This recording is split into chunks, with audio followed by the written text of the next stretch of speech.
And welcome to the Under the Bus podcast. I'm your host, Merge, and I'm here with Clayton. What's going on, Clayton? Hi. So, we've had a decent little chunk of NBA season, even though there's a lot more to go. But it felt like a while through 17 games. So we'll get more into Lakers and what they've been going through recently. But I wanted to start off with the best team in the NBA right now, I guess, even though I would beg to differ. But the streaking 16 wins in a row, not Dallas Mavericks, that's what they played tonight. Boston Celtics with MVP candidate Kyrie. I mean, I can't even, at this point, I feel like he's going to win a D-Rose MVP. Kyrie. Nah. I think it's gonna happen, honestly. If they're top two in the East, he's gonna win that D-Rose MVP. But anyway, they beat the Dallas Mavericks tonight. In overtime. Yeah, in overtime. Mavericks had a really good game, but they burnt out when Kyrie absolutely took over in the second half and overtime. Just shocked. 45 points, I think he had. He was insane tonight. But that made it 16 in a row for them, and needless to say, I'm very surprised that that they've won 16 straight just because they lost their best player, in my opinion, their best player, in Gordon Hayward. But guys have stepped up. Mainly the two. I mean, I think we assumed Horford and obviously Kyrie would be better, but the guys who have impressed me the most have been Tatum and Jaylen Brown, mostly Tatum, more so Tatum, because I wasn't really the biggest Tatum fan coming into the draft. I think I had him like top 6, 7-ish. I had him about the same. I think I had him like 6, 7. Yeah, and I would probably have him in the top 3 now.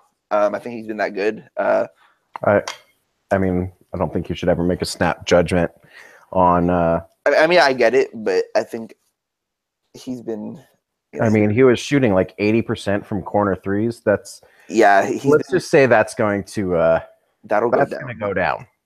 Yeah, I believe he's shooting over 45% from the 3-point line right now. I think. I do want to say thoughts and prayers to Jaylen Brown. His best friend died a couple days ago, and first game back he had 20-point game or career high. So thoughts and prayers to him. But Tatum. So Tatum's been shooting 48% from the 3-point line. 47 on about 3 attempts per game. And over about 14 points per game. He's been really efficient. I think there's a lot of rookies who've been shooting really efficiently, surprisingly. 2.5% from corner threes. Yeah, that'll go down. But yeah, I don't know of anyone that's actually shot that high in an entire season. No. But he's definitely filled in for that for. I mean, I wouldn't say he's like been what Hayward was going to be, because he isn't. Hayward's a top 20 player in the NBA. Tatum's just a rookie, but the combination of Tatum and Brown have given them about.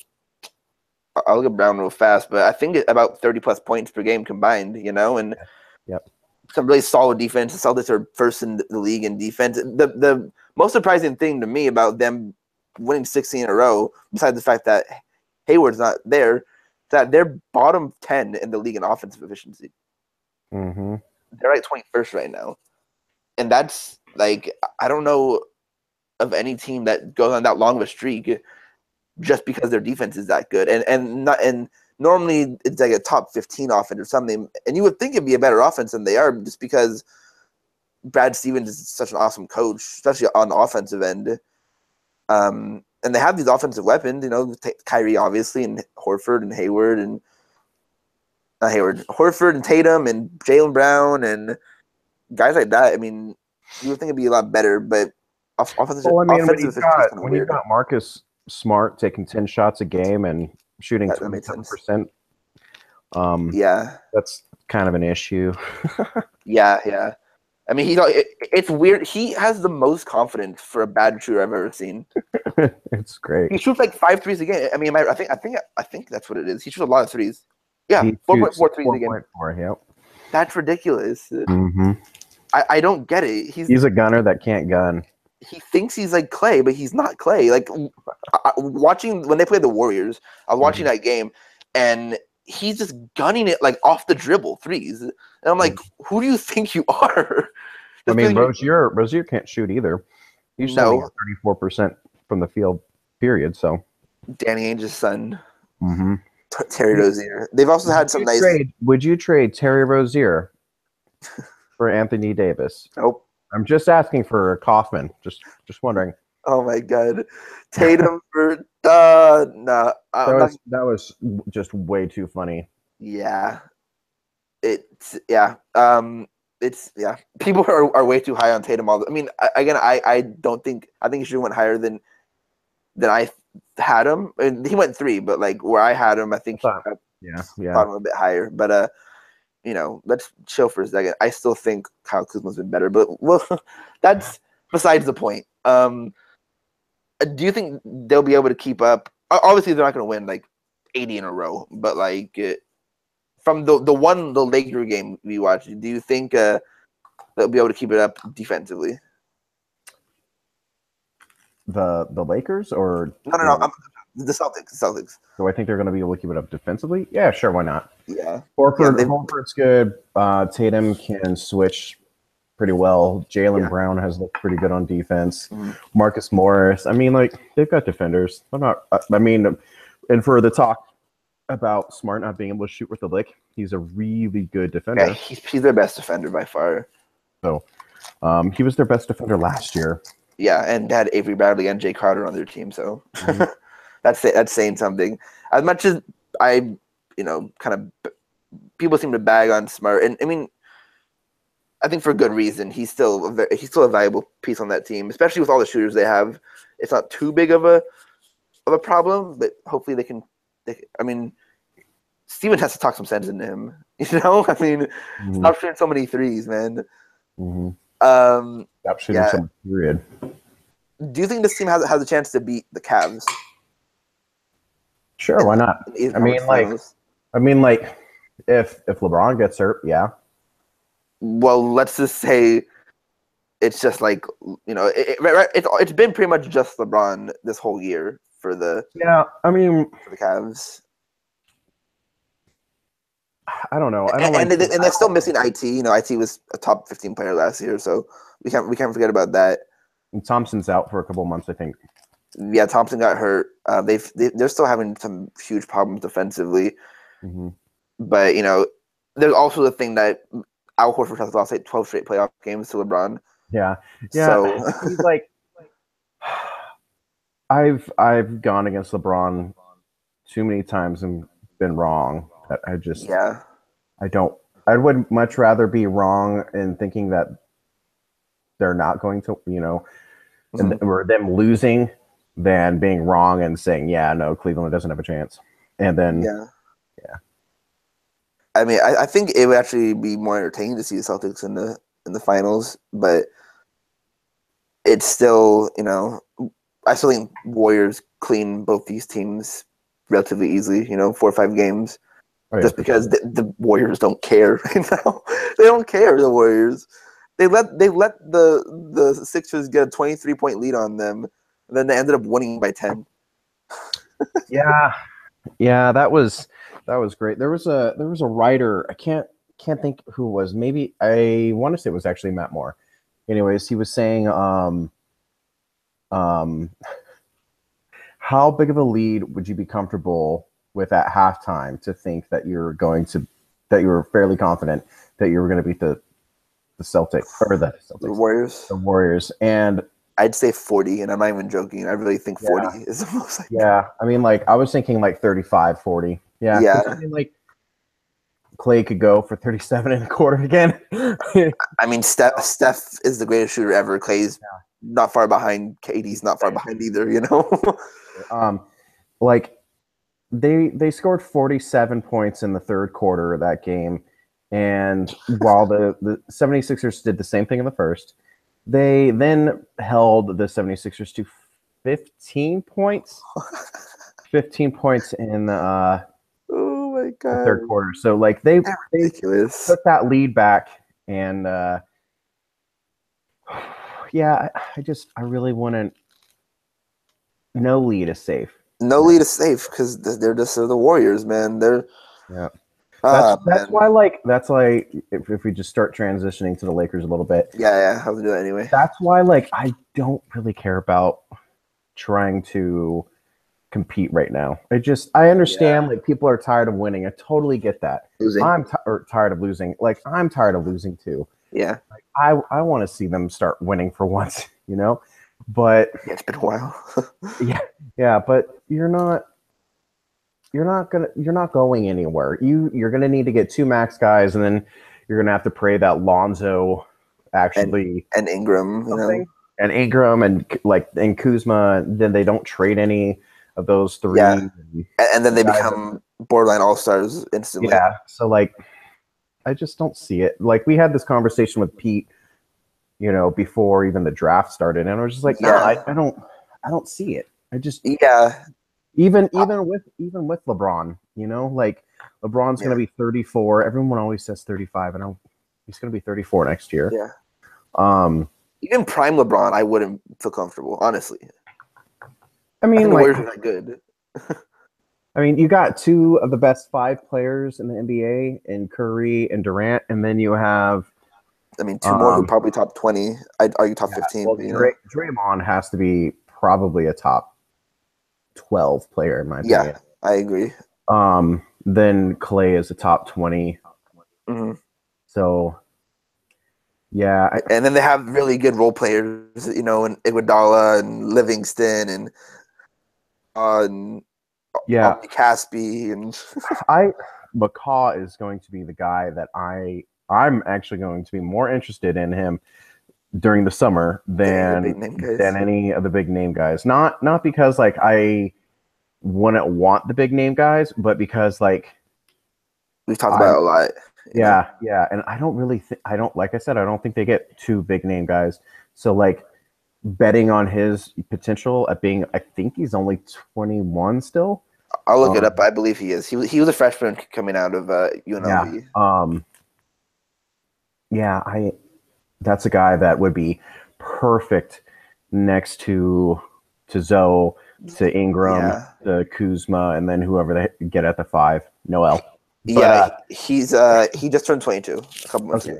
Okay. So I mean, that would be a guy I would throw a 4-year, $44 million contract at probably. Yeah, you're betting on potential all the way, but that would just be young, athletic, passer, can defend. Long.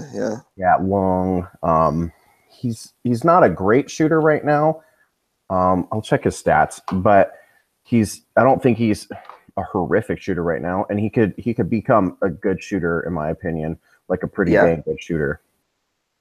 Yeah, I'm of the same kind of thinking for the Warriors and the Lakers. The cost shooting 33%. I think that he could get around 37 to 38%. Yeah, I think so. I think he could too. But I'm not saying we should just tank and try to get more top 3 draft picks. That's not what I'm saying. I want to get guys who are young, but they're decent right now. So we've had this conversation, and I've had this kind of picture in my head of McCaw, Noel, and Paul George. Again, those 3 in free agency. Yeah, re-signing Julius. We have it, and we keep everyone else. And obviously, you let Brooke walk, and you let KCP walk. Mm-hmm. And that's a pretty dang good 8-man rotation. And you're built for the future, and you're built to go compete, to the playoffs. Yeah. So, with growing Lonzo and growing Ingram and growing Kuzma and hopefully Randle, Mm-hmm. And I mean, having a lineup with Zoe, Pat McCaw, Ingram, or no, my bad. Zoe, Ingram, PG, Kuzma, Noel, and then McCaw, Randle, and Larry and Clarkson. Or we probably have to trade Clarkson to fit that all in, but stuff like that. I mean, I think that's a really, really, really fun team everyone can switch, everyone can defend on paper, especially that starting lineup. And if you replace Noel with Julius, you can just switch everything. Mm-hmm. And that's just run, and you have shooting with Paul George, and Kuzma is going to get better. I still think he can be almost a borderline 40% 3-point shooter, but that's just me. Hopefully Ingram improves. Hopefully Lonzo changes the jumper, and Julius keeps on shooting in that relative hypothetical. But going into this season, the one thing that's definitely stood out the most for the Lakers is them being a top 5 team in the league in defensive efficiency. I no clue how that happened. I'm still, every game I watch, I'm like, how are they this good defensively? How are they holding these dudes to these points? I mean, I know they lost Jokic and Millsap yesterday, but they normally have a lot of problems with Jamal Murray and Gary Harris and like Wilson Chandler and people like that, and they lock them down. You know what I mean? Like it's like, do you have any sort of like, is there anything you've seen that is like why you think they're so much improved defensively?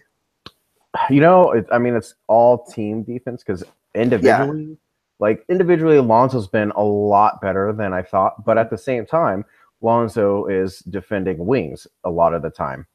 Yeah, you're not gonna put Lonzo on Steph Curry, Yeah, no. So that is something that was really interesting.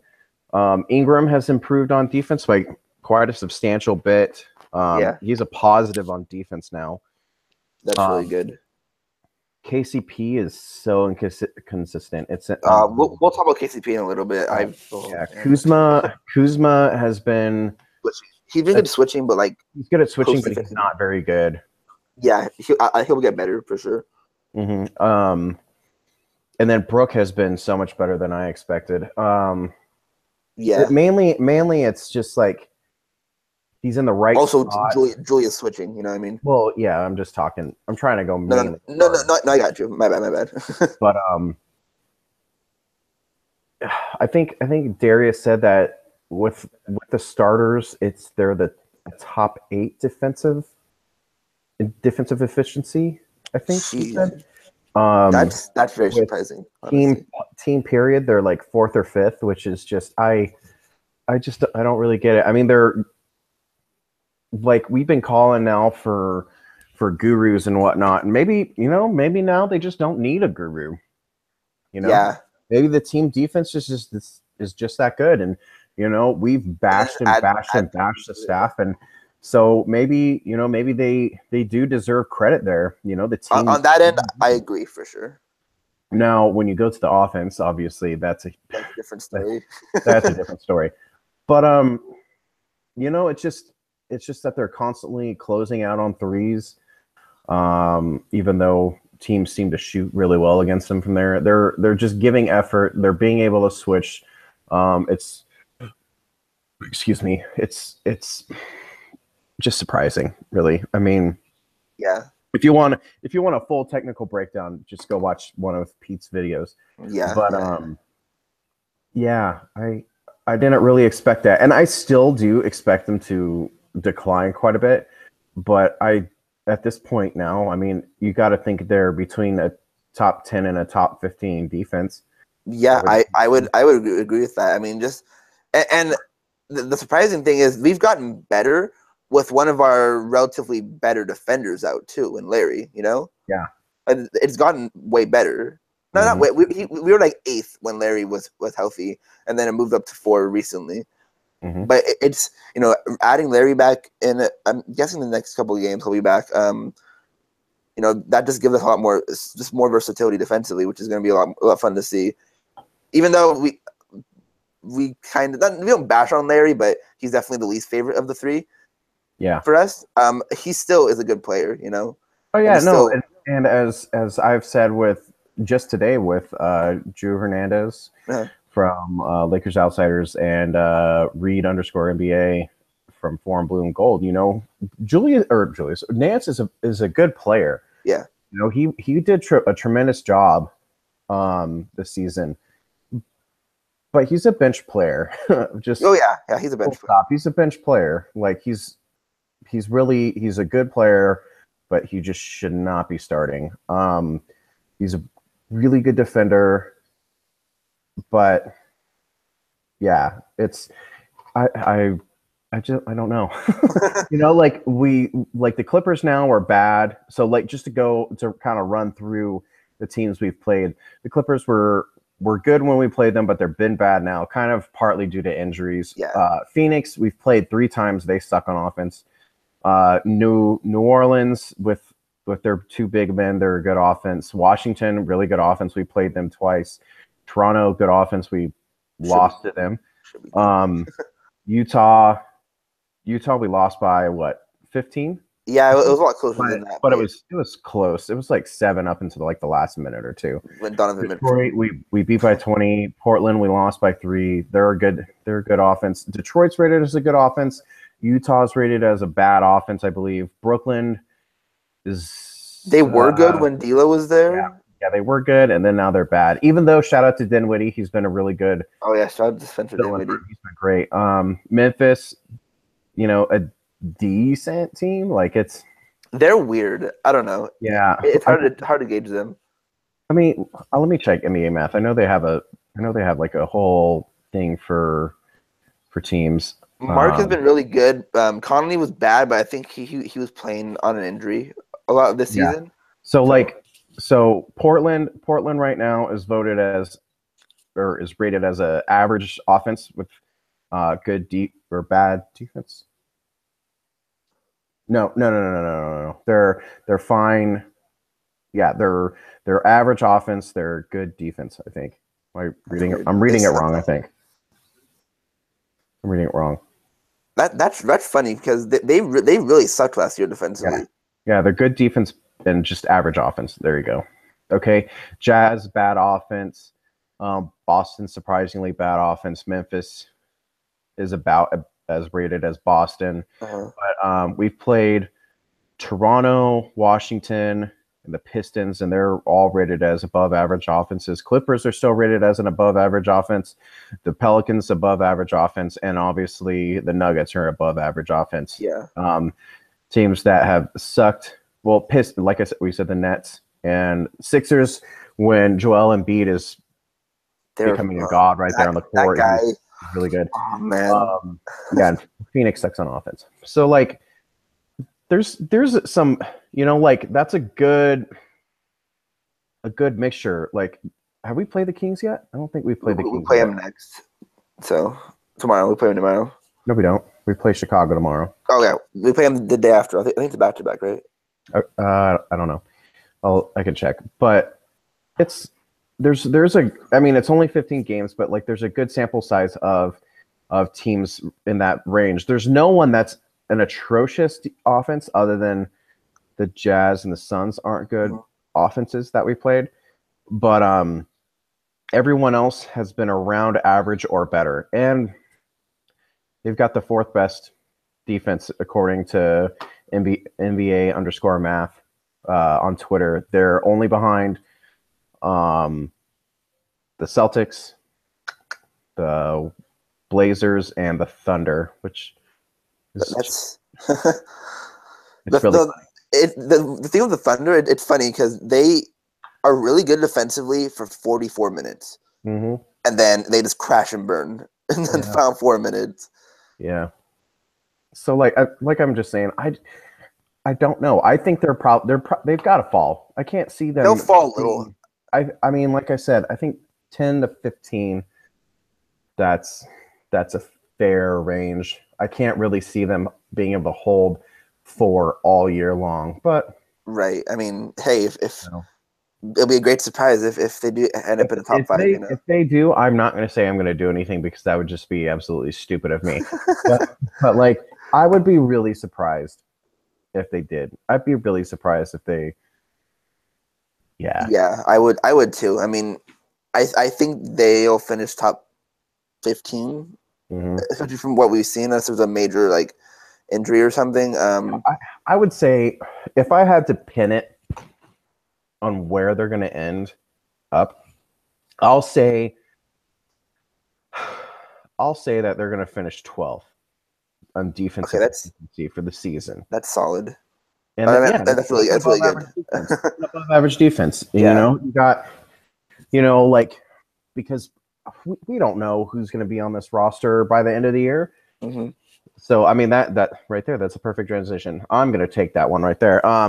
Because Rob Pelinka was on the radio with, was it Mason in Ireland? No, I think it was that Lakers talk guy. Silva. Silva. Yeah. Okay. He said that they're going to be looking for shooters around the deadline. Yeah. That makes sense. So like they're already talking about trade. Something's going to happen. I'm calling that Julius Randle is going to be traded. Which is going to actually probably if that happened 2 months ago, no one bats an eye at it. No, he's been. But it just shows you how good he's been. Seriously. Yeah, but now I think people would just flip the F out. I think they will too. I mean, like smart Laker fans. I'm not talking about general Laker fans. Yeah, we're talking people like Ben and Pete. Reed. Pete, Reed, Darius. Darius, I think we'll all have to put him on suicide watch. I know. Because he's been on Randall Island since the very beginning. Oh yeah, he was born there. The rest of us, no matter what anyone says, the rest of us have all wavered except Jamie. Jamie and Darius are the only ones that have pretty much stood by on the Randall train. So, they're going to be looking for shooting, and they're talking about apparently keeping an eye on Kuzminkas, who people are like freaking out over, which is just always hilarious. I think it's just because they just don't want Brewer in the rotation. Yeah, and I totally get that because one, it's not Brewer. Two, he shot last year like 32%, which would be like our fourth best shooter. Yeah, it might even be better than that. Let me look real quick. If I had to guess, I think. I mean, do you remember last year when people were so pissed off when we didn't get Domantas Sabonis? Oh yeah. Yeah, I had to tell people like y'all need to chill out. Yeah, he would actually literally be our fourth best. Oh wow, that was just a 3-point shooter. He would be behind Clarkson, Brooke, and Kuzma. Yeah, that made sense. But like you got to get some shooters, and which I think that they're just going to deal from depth of the big men. The depth of the big men. Depth of the big men. The death of the big men. The death of the big men. If he dies, he dies. Which I've never actually seen those movies. I don't care what anyone says. Like I've said, I think Randall, his value has got to be up now. He's played so well.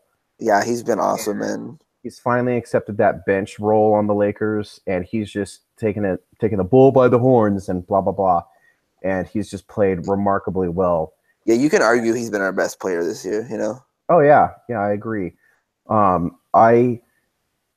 My fear is that they trade Randall for an expiring nothing. Me too. So like I'll be so upset. You have no idea. If we trade him for nothing. Trade him for nothing, I'm just gonna be pissed. Like, I mean, at this point, he's worth either a first round pick. Just give me a first so I can look at the draft more, please. Yeah. I know. It would be a first round pick, or it's got to be some type of rookie contract. Rookie contract, wing prospect. Some type of guy. Like, I mean, I always throw out Oubre because I just love Oubre. But it's got to be a guy like that, a rookie wage scale contract. An Oubre, someone like a Bembry or Prince or something like that. I mean, that wouldn't be enough for me. If it was Randall for like Bembry, I'd be kind of mad if it was that straight up. But yeah. I mean, like it would have to be like Bembry and then like a second round pick or something like that. It's got to be something like that. But I think Randall's gone. I don't. Let me put this out for everyone. I do not want to trade Randall, but I think he's going to be traded. Okay, like I don't want to trade him. I'm totally cool with how you said go Paul George, re-sign Randall, and then get McCaw and Noel and stuff like that. Yeah. Like that would be probably my first. That'd be like my 1B option. Right. And what 1A assuming is what Braun and Braun and PG. George. But yeah, I just think that he's likely gone. They have not supported him in the way that he should have been. Like last night was the first night that he got 30 plus minutes in a game this season. That's so fucking ridiculous. So yeah, and he was really freaking good. So it's if it does happen, it's gonna be a very sad day. Even if we get guys that I like, I just love them. Yeah, I mean, I really could see them trading like I know people would hate this. A lot of people would hate this, but like an Ivica Zubats for like Wesley Iwundu type guy. Oh my god! Don't say that to me. I would love that, but I love that too. They need to get shooters. Well, first off, I mean, they need to get shooters, but their shooters need to start shooting better. That is true. Contagious Caldwell Pope is shooting 30.9%. That would be what he shot 2 years ago. That's 4%. That's 4% less than what he did last year. And I looked up his numbers on catch and shoot. He's shooting 40%. It's 100% those off the dribble. Those stupid pull-ups. Yes, that is why he's shooting bad. He should never do that. Ingram started out really rough. And then he just kind of went away from threes. He's only went to the hole.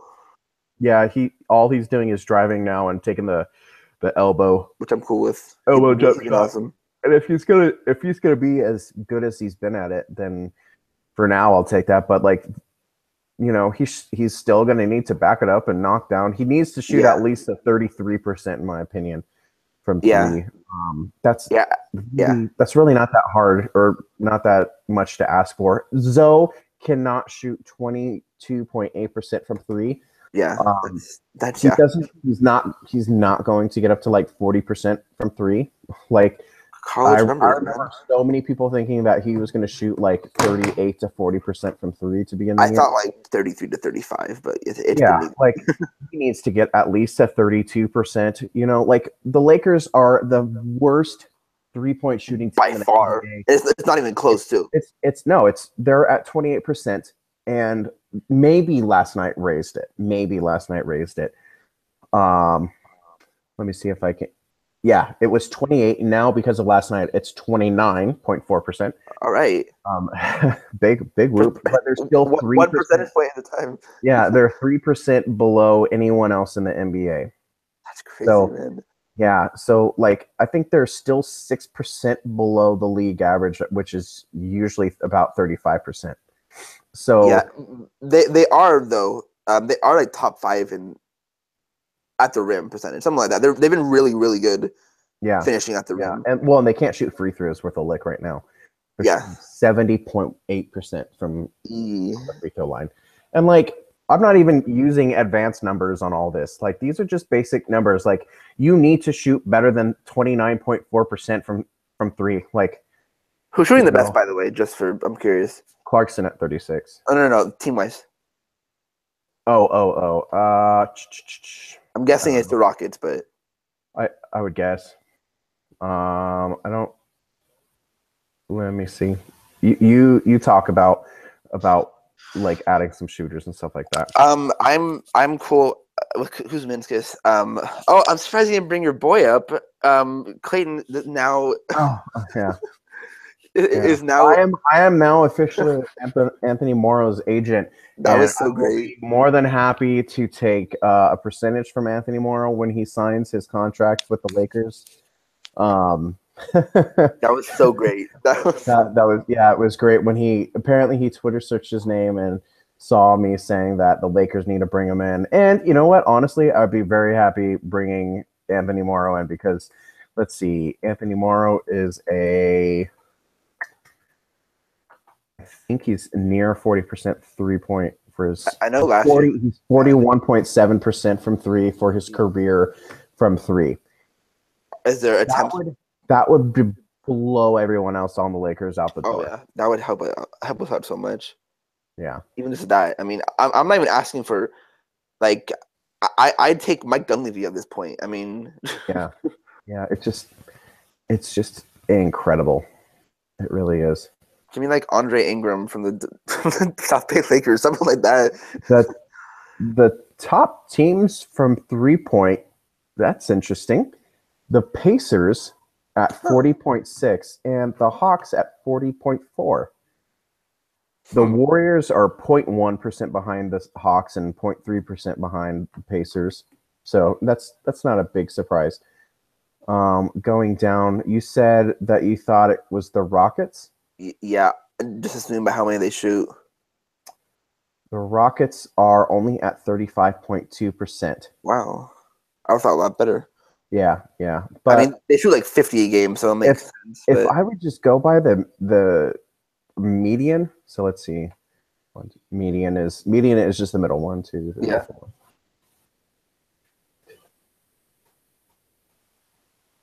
Yeah, the median, so the New York Knicks and the Charlotte Hornets, because there are 30 teams in the NBA, obviously. The Charlotte Hornets are at 36.4, and the New York Knicks are at 35.9. So they are 7% behind the median. Now, if I were to go like average, I would probably guess the average is a little less than 36%. I would guess it would be 35%, but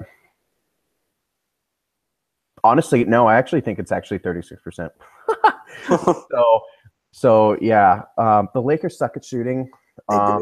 This is why beginning of the year or beginning of the season, I kept saying stop stocking up on big men, stop stocking up on big men, and again, stop stocking up on big men and get some shooters. And the Lakers have on the roster, one more. Like 4 5s, they have a lot. Well, yeah, but the Lakers have 1, 2, 3, 4, 5 guys that are shooting over 30% from three, and only 3 guys shooting above 31%. So we're bad at shooting. Yeah. It's been not great. You want to know why, like, they're not winning? It's because they can't shoot. And when people say just bring a big man that you can just dump the ball in the post to, that doesn't work in today's NBA. That is not the NBA anymore. If you think that's going to win your games, you have another thing coming to you, because you're going to lose a lot of games doing that. I've seen a lot of people say, like, why are you guys shooting so many threes? Just give it to Brook more. And I'm like, that's not going to help. It won't. Brook is one of the weirdest players in the post, man. Brook is also he's one of the most, like, inconsistent players for the Lakers. He's brought his stats up a lot from like a podcast we had about a month ago, I think now. Yeah, he was so bad to start the season. Yeah, but he's only at 46% from the field. That's not good.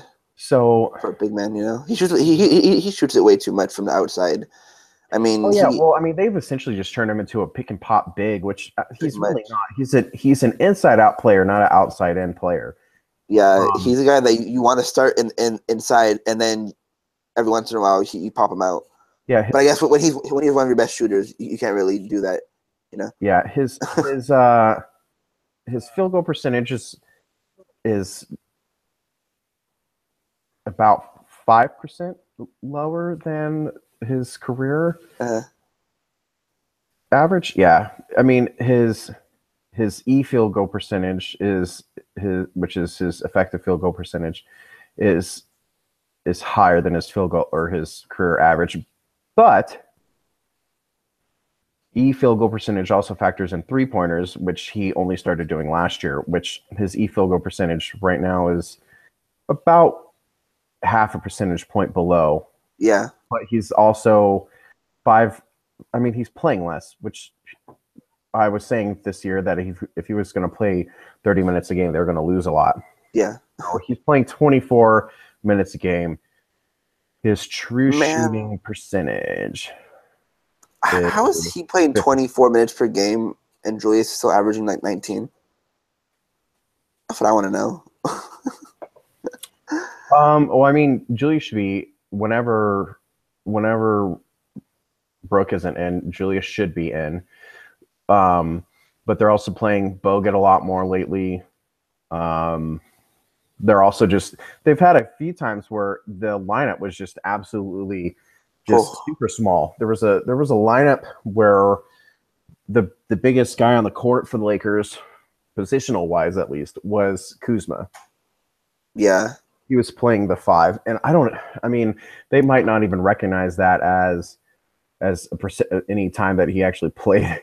But yeah. I remember because I was like, is Kuzma the only big man on the floor? I'm assuming it was something like it was like he's played 2% of his playing time at the 5. So nope, I'm not crazy. No. So yeah. Play Randle more. Get shooters. And if you're not gonna play Randle on the 5, just give Thomas Bryant Bogut's minutes. Man. I would. Bogut started out really, really bad. He's been solid recently. He's turned into a really good bench big for us, and the pairing between him and Randle have been really good. Uh-huh. I don't think that you could get much for Bogut. Right. But a team like I would laugh really, really hard if this happened again. If he were to go to Cleveland. Oh please. And then he breaks his leg again. Yeah, break his leg again. But like they could use a bench big like him again. Yeah.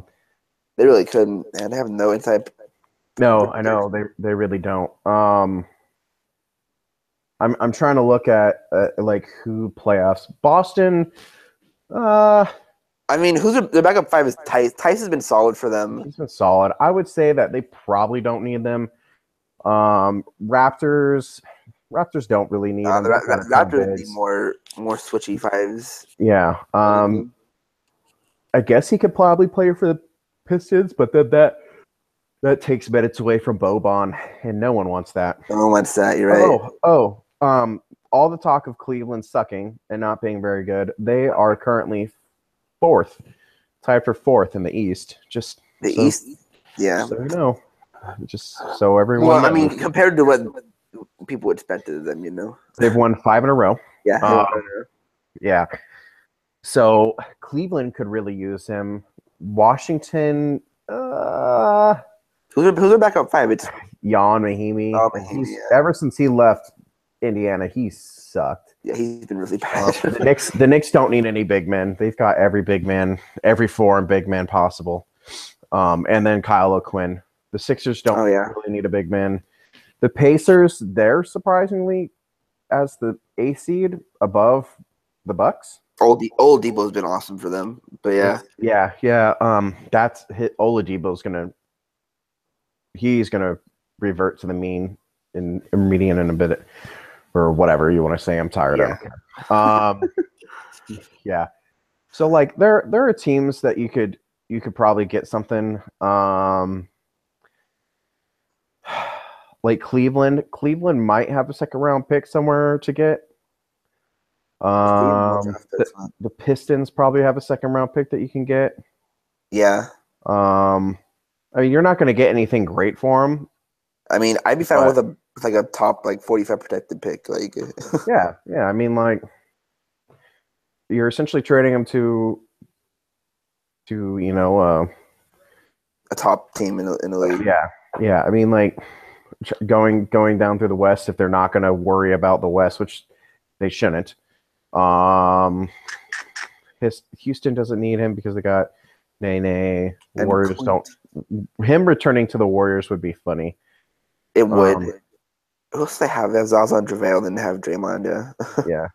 And then they've also had KD run quite a bit 5. Yeah, he's been really good to the 5. Yeah, Yeah, Minnesota could actually use him because they suck on defense.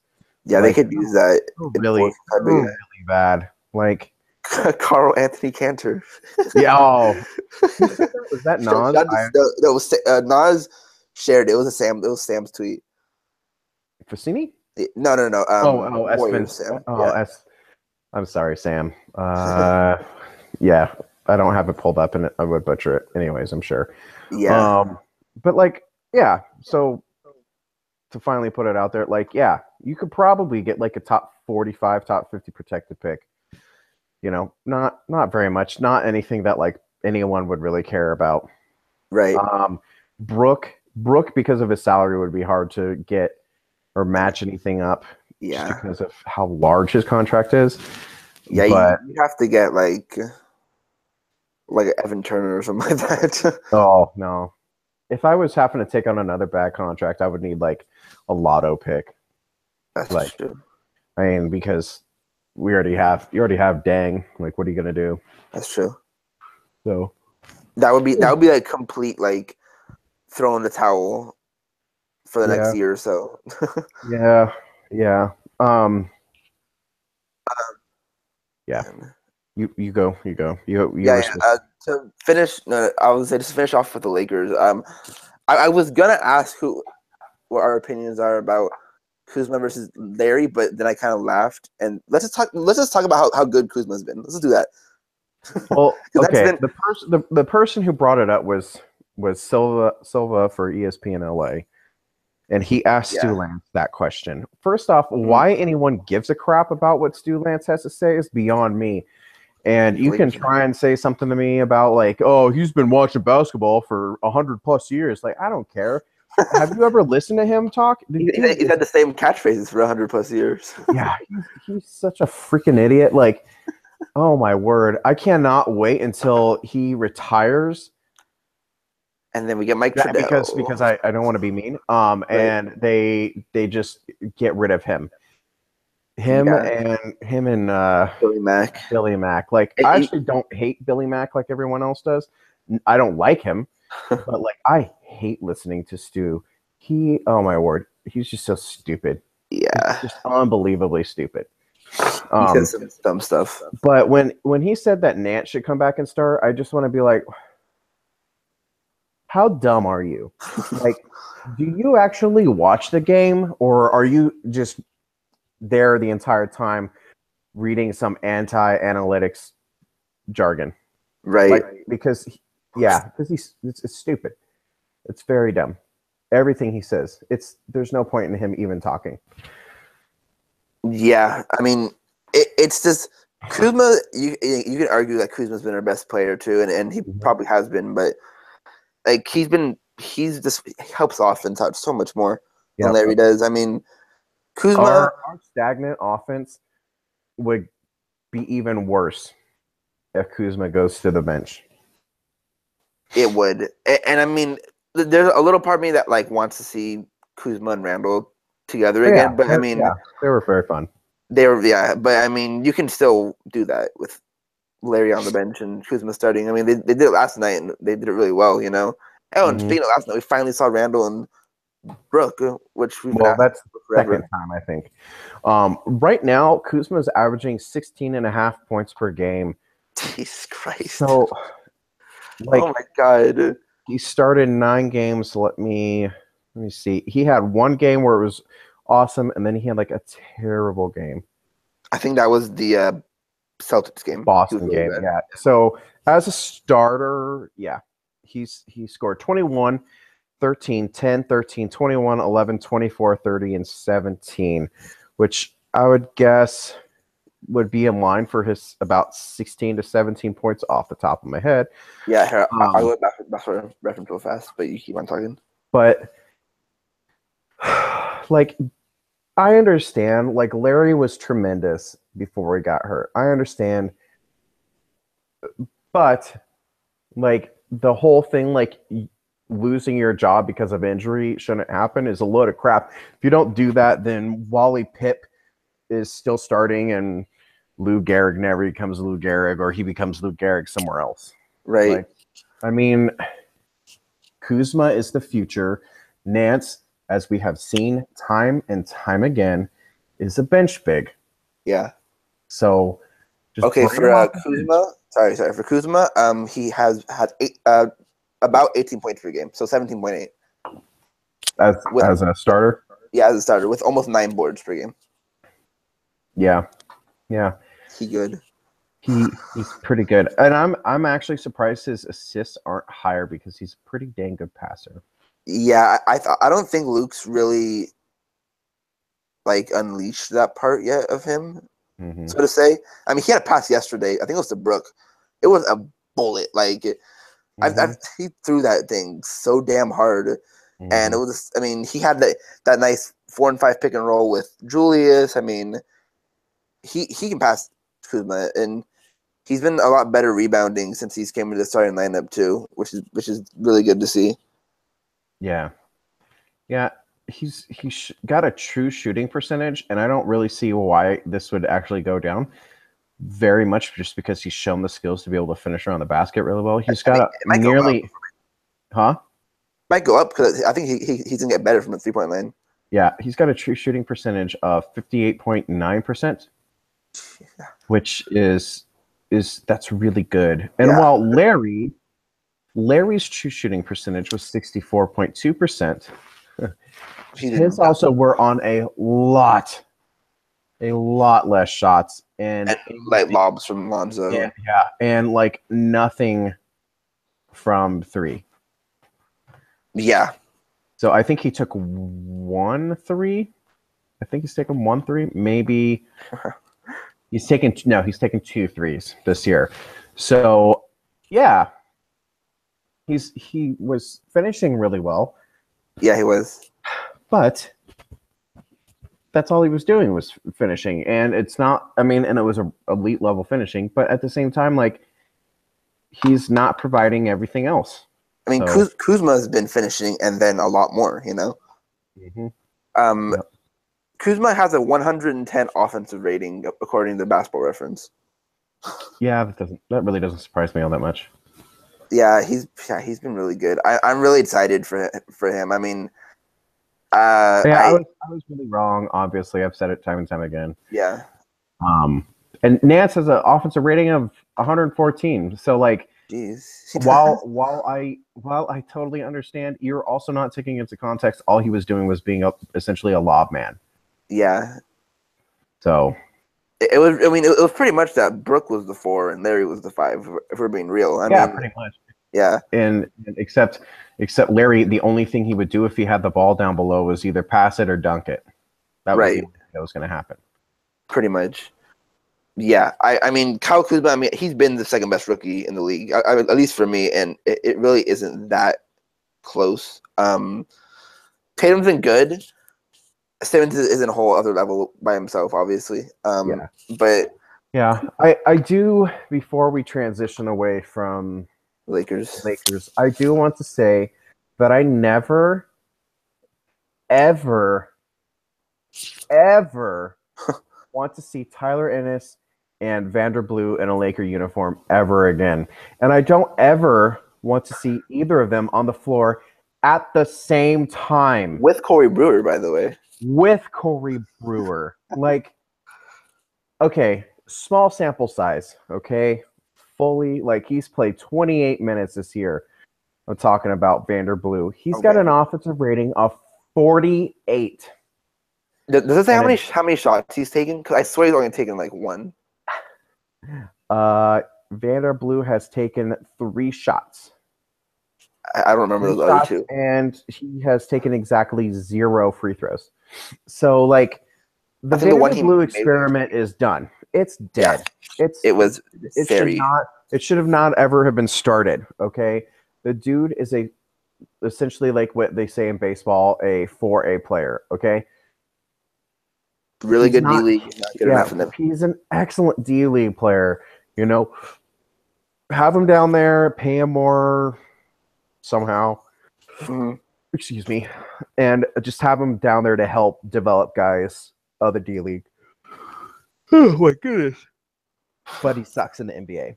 Tyler Ennis is 7 for 19 in 55 minutes He's got a offensive rating of 94 and a defensive rating of 101. A defensive rating 101. That's weird. Yeah, I would just say because of who he's been around. The Randle and them.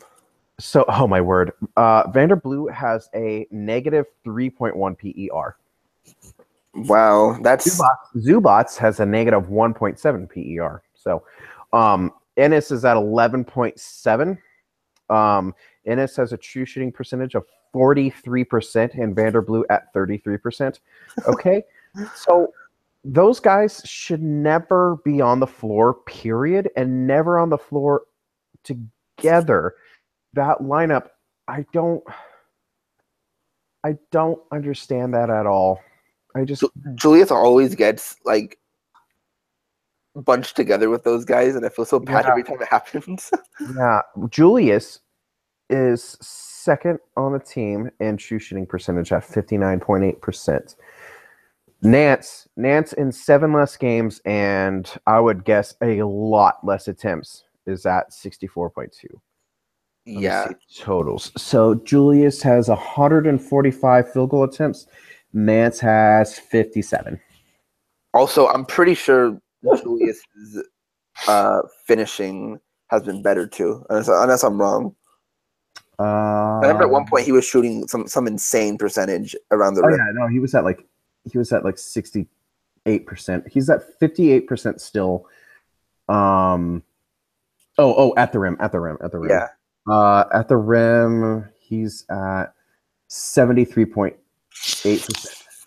Nance is at 87.9%. Mm-hmm. But again, he's taken 57 total shots. And Julius sort of creates those shots for himself. Yeah. So, yeah. Yeah. But no. Back to my rant. Ennis and Vanderbloot should not be on the team. They should never be on the floor. They shouldn't be in the Lakers facility. Well, I mean, if Vander's a D-League player, if Vander, no, because like, unless Vander is not a two-way player anymore, because like I'm sorry, I guess I bag on him a lot. He's not an NBA player. You want to know who doesn't look like an NBA player? Vanderbloot. Vanderbloot is not an NBA player. Okay, like when Alex Caruso, a guy who I don't think he's played an NBA minute except this year. I think he played like in the first 2 games, but those didn't count towards the. No, they didn't. Yeah. Really, really a great way to fix that. Some of the shooting issues. Get rid of Tyler Ennis and Vanderbloot and just never play them again, and then just look for D-League shooters and bring up Alex Caruso to take over Tyler Ennis' spot.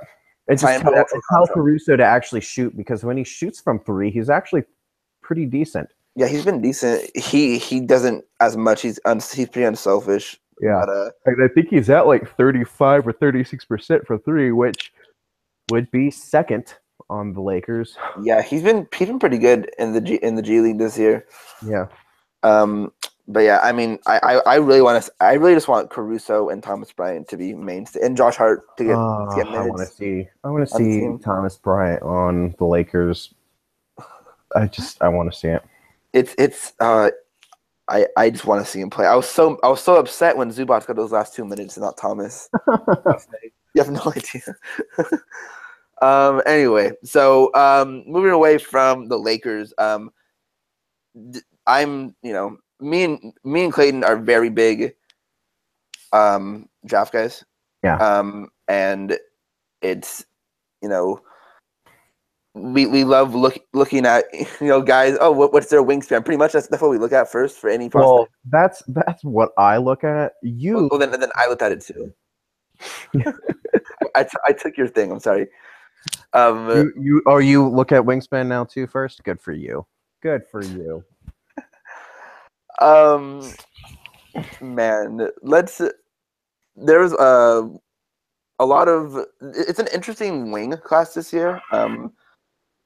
There isn't any elite like wings. I don't really count Luka Doncic or Michael Porter as wings personally, but I mean, I think of Doncic as like a 3, so that's a wing. I think I look at him more of a point guard, but that's I don't know. But he's not going to play a point guard. Right. I mean, No matter unless where he's not going to be. He's not going to get the Ben Simmons treatment. He's going to play the 3. I mean, no matter where he goes, I can't think of anywhere that would say, you know what, you're a point guard. Right. I don't see it. But besides Luka, Porter's a 4, so I don't really. I agree with that. But after that, it's a lot of really interesting guys with some really interesting skills. There's a lot of athletes this year in that position. A lot of athletes, a lot of long athletes. Mm-hmm. There's 2 in particular that I know Clayton would love to talk about. So we'll start with them. Your boys, Bruce Brown and Lonnie Walker from Miami. Bruce Brown, who's a sophomore, and Lonnie Walker, who is a freshman. Yeah, Bruce Brown might be the highest rated shooting guard in the class this year. He's at 6'5", 6'8", and shout out to friend of the podcast, Cole Zwicker, and their new website, the Stepien or Stipien, whatever. And I always mess that name out. They've kind of taken over as like a Draft Express type thing. Yeah. Maybe not with videos. I don't know if they're going to do that, but kind of like a great breakdowns of guys. They've got several guys that do that, and with lots of different boards and whatnot. But they've got currently as a 2, their highest rated is Bruce Brown. I guess you could say like their highest rated wing period would be Mikal Bridges because he's more of a 3. Yeah. But Bruce Brown, he can initiate an offense. He's more of a secondary ball handler. He's not a true primary ball handler. Yeah. But versatile on defense. He's a decent enough 3-point shooter. I think he should probably shoot for in the NBA about 36%. So an average 3-point shooter, someone that you're actually going to have to run out on. Yeah. And while his 6'8" wingspan isn't insane, it's good enough, you know. I think he's actually longer than like Kentavious Caldwell-Pope. Right. But he's athletic. He's a good defender. I last year I really wanted him to declare last year and to trade up and get him. Right. But I mean, like, I'm not denying that. Like, it's cool having Miami Hurricanes basketball as a good program. But like he'd be amazing on the Lakers. He would be, yeah. I mean, he can run a pick and roll. He can run an offense a little bit. I think what you could think of is him as like a Clarkson, maybe a little less of a shooter than like say Clarkson this year. I think better overall shooter. Yeah. And a much better defender. Probably better athlete too. And I mean, JC's a good athlete, but JC is kind of like how Zach LaVine's kind of like a glider. Yeah. JC likes to glide. You know, when he goes in and dunks, he doesn't dunk hard. You know what I'm saying? Yeah. Like when LeBron dunks, like you wonder what hurt more, like the rim or his hand. Right. You know what I'm saying? Like he throws it down with authority, blah blah blah, you know. Brown is more of an authoritative type of athlete, in my opinion, while Clarkson is just a smoother, glidey, type of guy. Yeah. I think with Brown, he's a guy that you could say if he was paired up with Lonzo, he's a guy that I would want to put on Steph Curry, and you put Lonzo on Klay Thompson, or something like that. You know what I mean? Yeah. He's a good defender. He can switch pretty well too. He would fit the Lakers scheme wonderfully. Oh yeah, he would for sure. I mean, and then the ball handling would help Lonzo a lot. I mean, we've talked about in the past how much we want a guy alongside Lonzo who can create for himself and create for Lonzo because Lonzo needs and creation. really, if you want to know how good of a ball handler he is, like he's not amazing. Okay, don't take this as like, oh my gosh, he's just a wonderful, like he's a decent ball handler. He's not great. He actually started taking off more last year when he kind of took over that role as the primary initiator. So where he kind of went like James Harden role, Right. where he was a two, but he played essentially the point guard. You know what I'm saying? Right. So that's when he really started taking off last year. Right. And then Lonnie Walker. Lonnie Walker is a little shorter. He's 6'4.5", but he's longer at 6'10.5" wingspan. I think he weighs actually a tad bit more than Bruce Brown. He's a good shoot. Like, there's not a ton on him in college right now, so you're just kind of looking at mixtapes. But because I don't have obviously actual high school tape, so like that's kind of what you're gonna have to just kind of base it off of. He's a good shooter. There's not a hitch in his form that I saw. He's a really good athlete, like really good athlete. Really good athlete. He can get up. Like I said, he's 6'4.5", but in some of those mixtapes, his forehead is at the rim, so like he's got boosties on him. I would over at the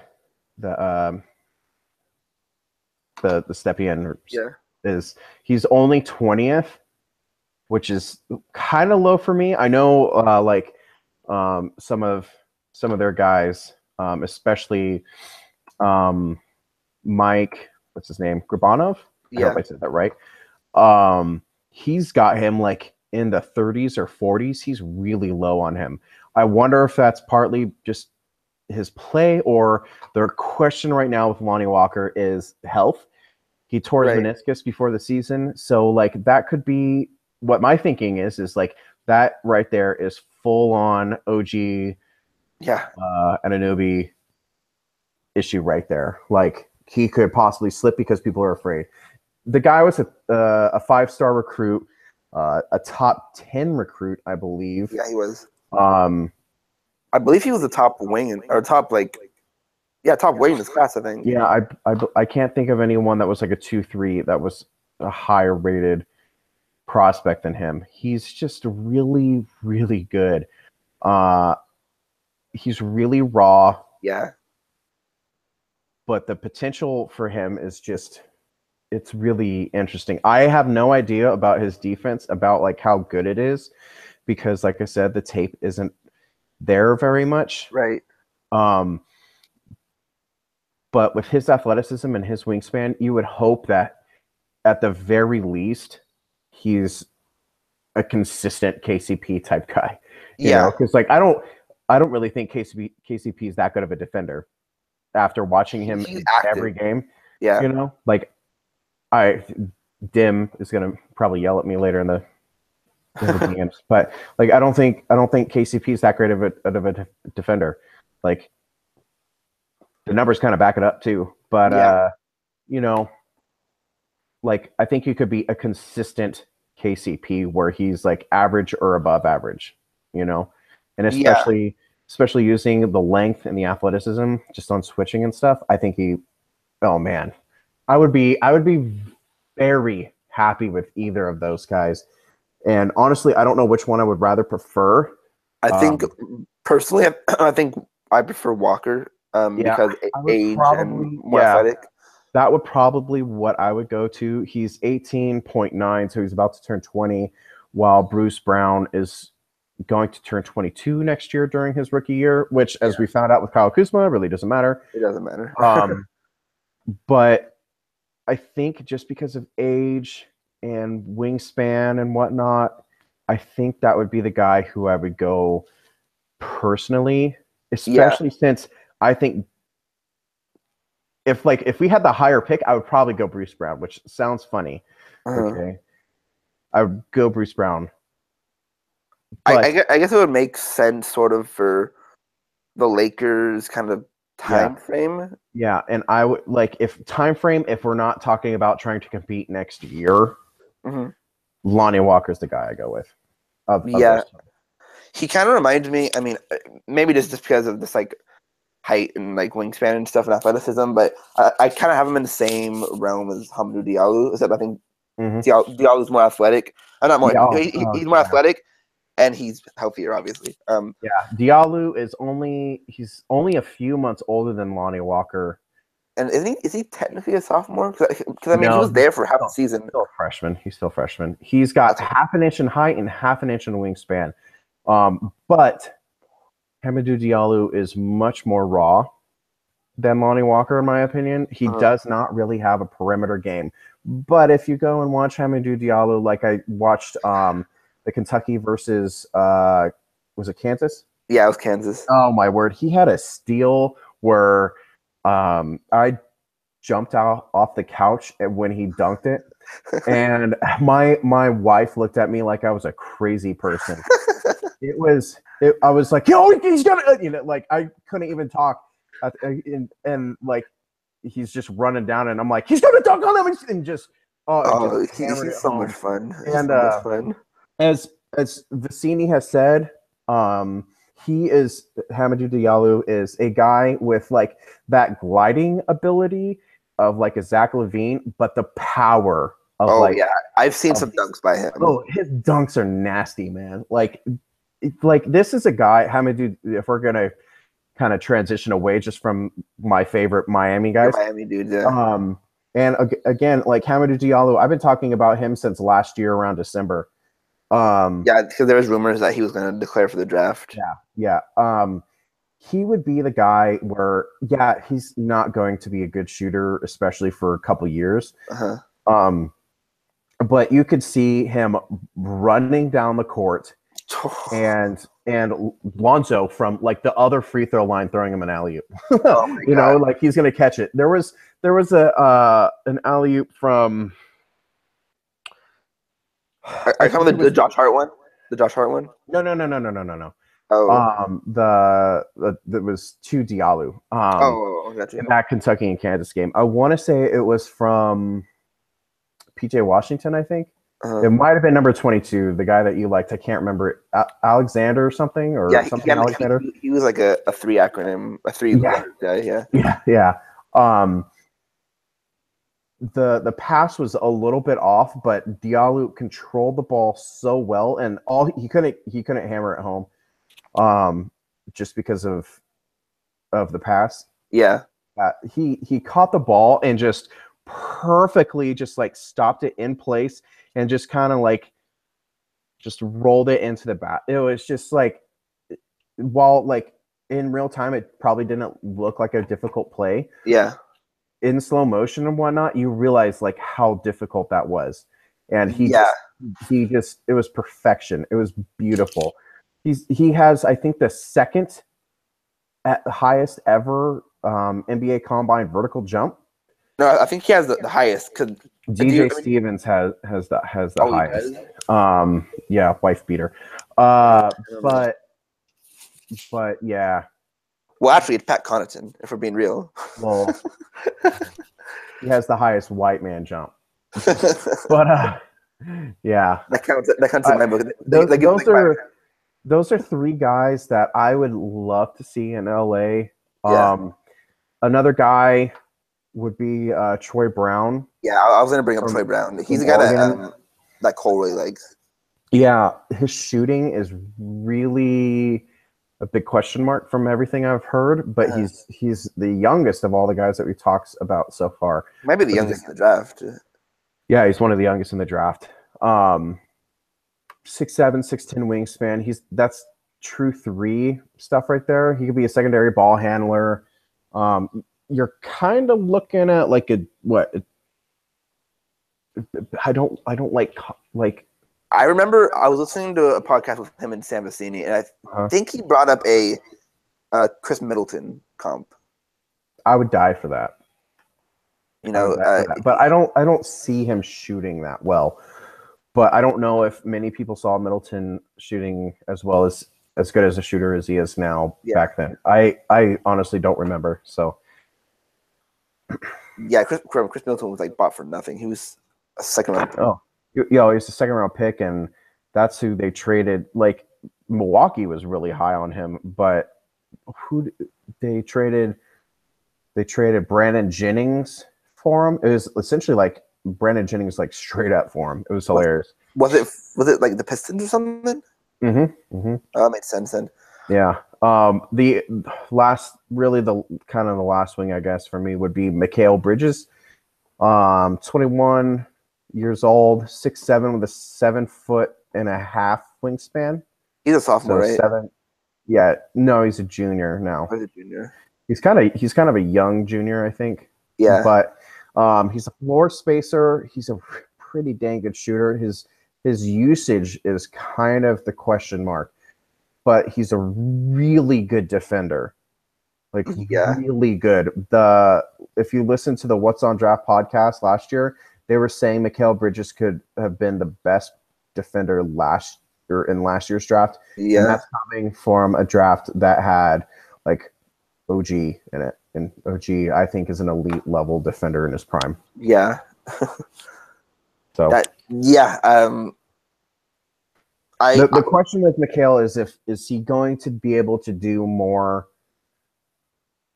as he begins to develop? Is he just a shooter? Like you're kind of hoping he becomes like Otto Porter, like elite level spacer and good defender. Well, I think Bridges is actually a better defender because I think he can defend 1 through 4. Mm-hmm. And depending on the 5, like if you got like a Randle, I think he could probably defend a guy like that. But maybe not right now, obviously, but right. when he adds strength to his man body. Yeah. But like you're looking at a very good defender, a very good floor spacer, and like I think while the Stepien is super high on him, and I am too. I have him as a lotto pick as well. They have him at 12. I don't know if he actually goes that high if he declares. I probably would guess that he goes 22 to 25, which would be right in the range where I would hope the Lakers could get a pick. And yes, that would be OG territory last year. So I think it matters with his usage this year and if he shows any ball skills. Mm-hmm. And I have going over this year. So you said that he scored a lot more a couple games ago, and he had a game where he put up like 25. Then you're looking at a really, really good player. Yeah, you are. I think that's it. This is a big centric draft, so we'll definitely talk more about the bigs as the year goes along. I mean, probably the top 5 of the top 6 players are bigs, so so we'll talk about them at another time. I think that's it. Is there anything you wanted to add, Clayton? No, just Pelinka, go add some shooting, okay? Because they suck. Also, Miami plays Pittsburgh this weekend. Do you? In Pittsburgh. So you're gonna pay attention to that one because that might be a tough game. Mm-hmm. No, Miami football, by the way. Yeah. Yeah, whatever. Pittsburgh. Hey, they'll come to Virginia. So. For you. Oh man. All right. I think that's gonna be it. Thanks for joining us. You can follow us at Under the Bus Pod. You can follow Clayton at Lakers 1949, and you can follow me at Merge Christian. So thanks for watching and peace.